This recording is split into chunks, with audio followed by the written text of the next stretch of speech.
पति अभी नहा ही रहा था कि तभी फ़ोन पर मैसेज टोन बजी। पत्नी मोबाइल के पास ही खड़ी थी। उसका ध्यान फ़ोन की तरफ गया। उसने सहज ही फ़ोन उठाकर मैसेज पढ़ा। Hi good morning dear. किसी बेबी का मैसेज था। पत्नी सोच में पड़ जाती है कि अब ये बेबी कौन है। तब तक पति भी नहाकर बाहर आ चुका है। पत्नी उसे किसी बेबी का मैसेज आया है बताती है। पति मुस्कुरा देता है।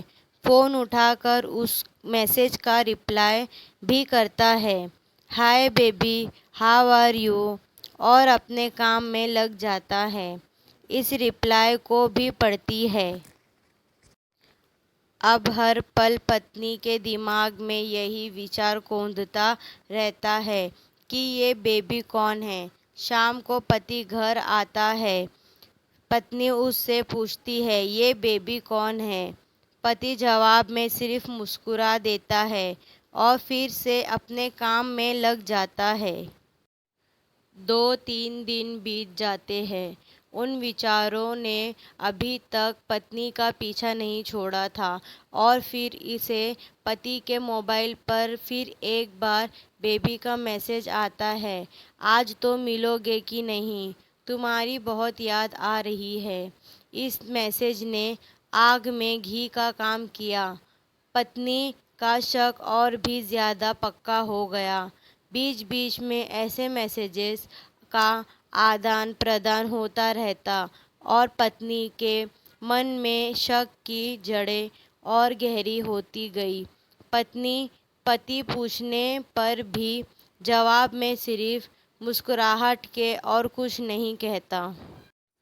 ये शक गुस्सा बनकर तब ज्वालामुखी की तरह फट पड़ता है जब एक दिन उसे अपने पति के जेब में सिनेमा की 2 टिकटें मिलती हैं। पत्नी अपने पति से बहुत झगड़ती है। पति उसे समझाने की कोशिश करता है लेकिन वो कोई भी बात सुनने को तैयार नहीं है। पति को भी उस पर गुस्सा आ जाता है और ये झगड़ा और भी ज़्यादा बढ़ जाता है। गुस्से में पति घर से बाहर निकल जाता है। पत्नी का गुस्सा पति से कई गुना ज़्यादा है। तुरंत वो अपना सारा सामान पैक करती है। एक चिट्ठी लिखती है कि मैं मायके जा रही हूँ हमेशा के लिए, और पति का घर छोड़कर चली जाती है। गुस्सा शांत होने पर जब पति घर आता है तो चिट्ठी पढ़कर उसके होश उड़ जाते हैं। 10 दिन बीत जाता है और गांव के उस घर पर डोरबेल बजती है जहां पत्नी रहने चली गई है। पत्नी दरवाज़ा खोलती है। दरवाजे पर 10 साल की एक छोटी बच्ची हाथों में चिट्ठी लिए खड़ी है। वो पत्नी को वो चिट्ठी देती है। बच्ची से वो चिट्ठी लेकर पत्नी चिट्ठी खोलकर पढ़ती है। डियर वाइफ, जिस बेबी की वजह से हम दोनों में इतने झगड़े हुए और तुम हमारा घर छोड़कर यहाँ चली आई, ये बच्ची जो अभी तुम्हारे सामने खड़ी है वो वही बेबी है। अनाथ आश्रम की एक प्यारी बच्ची। इसी के साथ मैं बातें करता था, सिनेमा जाता था। पहली बार जब तुमने बेबी के बारे में पूछा था तो मैंने जानबूझकर तुम्हें नहीं बताया था। सोचा था थोड़ा मजाक करता हूँ, देखता हूँ तुम कैसे रिएक्ट करती हो। लेकिन मैंने ये कभी नहीं सोचा था कि तुम्हारा शक इतना बढ़ जाएगा कि तुम घर ही छोड़ दोगी। हाँ, सबसे ज़रूरी बात, ये तो वो बेबी है। वो किसी और की नहीं बल्कि तुम्हारी ही बेटी है। रुको, अपने आप को संभालो और आगे की बात ध्यान से पढ़ो। हमारे शादी के 2 साल पहले की ये बात है। तुम अपने कॉलेज के लास्ट ईयर में थी। तुम्हारे प्रोफेशन में नोट्स लेने के बहाने तुम्हें बुलाया था और तुम्हें चाय में इन नशीली दवा खिलाकर ना करने वाला काम किया था। इसमें तुम्हारी कोई गलती नहीं की थी, लेकिन कुदरत ने अपना काम किया और तुम्हारे पेट में इस बेबी को डाल दिया। काफ़ी प्रयास करने पर भी अबॉर्शन नहीं हुआ, तो तुम्हारे घर वालों ने समाज के डर से तुम्हें 6 महीने तक घर में ही रखा। तुम्हारे पिताजी खुद एक डॉक्टर है, इसलिए ये बिना मांगा बच्चा बड़ी आसानी से बिना किसी को कानो कान खबर हुए इस दुनिया में आया। भविष्य में तुम्हारी शादीशुदा ज़िंदगी में कोई प्रॉब्लम ना हो, इसलिए तुम्हारे पिता ने इस बच्चे को गांव के एक अनाथ आश्रम में छोड़ दिया। ये बच्चा मतलब यही बेबी जो अभी तुम्हारे सामने खड़ी है। अगर अभी भी विश्वास नहीं हो रहा है तो उस बच्ची के गाल का वो तिल देख लो जो शायद तुमने उसे आखिरी बार रोते हुए देखा होगा, या फिर अपने पिताजी से पूछ लो।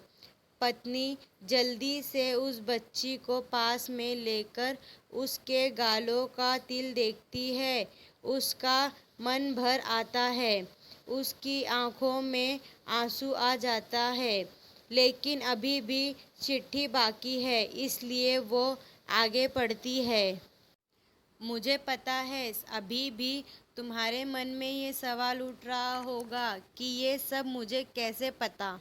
तुम्हें बता दूं कि ये सब तुम्हारे खुद के पिता ही ने ही अपने मन में उठ रहे पछताव को शांत करने के लिए शादी के 1 महीने पहले मुझसे मिलकर सारी बात मुझे बताई थी। उन्होंने ये भी कहा था कि अगर मैं चाहूँ तो शादी से इनकार कर सकता हूँ। मैं स्वीकार किया, क्योंकि इस पूरी घटना में तुम्हारी कोई भी गलती नहीं थी और हमारी शादी हो गई। तुमने मुझे बहुत प्यार दिया, लेकिन तुम्हारे पिता से बेबी के बारे में जानने के बाद मैं उससे मिले बिना नहीं रह पाया। मैं बीच बीच में उससे मिलता था। उससे मिलना, उसे उसके साथ समय बिताना मुझे अच्छा लगता था। कितनी प्यारी बच्ची बिना किसी गलती के क्यों सज़ा भुगते, बस इसलिए मैं उसे थोड़ी सी खुशी देने की कोशिश करता था। बस मुझे इतना ही कहना था। अब अगर तुम फिर से अपने घर आकर मेरे साथ रहना चाहो तब और सिर्फ तभी गैलरी में आ जाओ। तुम्हारा और सिर्फ तुम्हारा डियर पति। बिना एक क्षण की भी देरी के पत्नी दौड़ कर गैलरी में पहुंची और रास्ते पर उसका पति खड़ा था। उसके चेहरे पर मुस्कान कि पत्नी की आंखों में आंसू के पूर।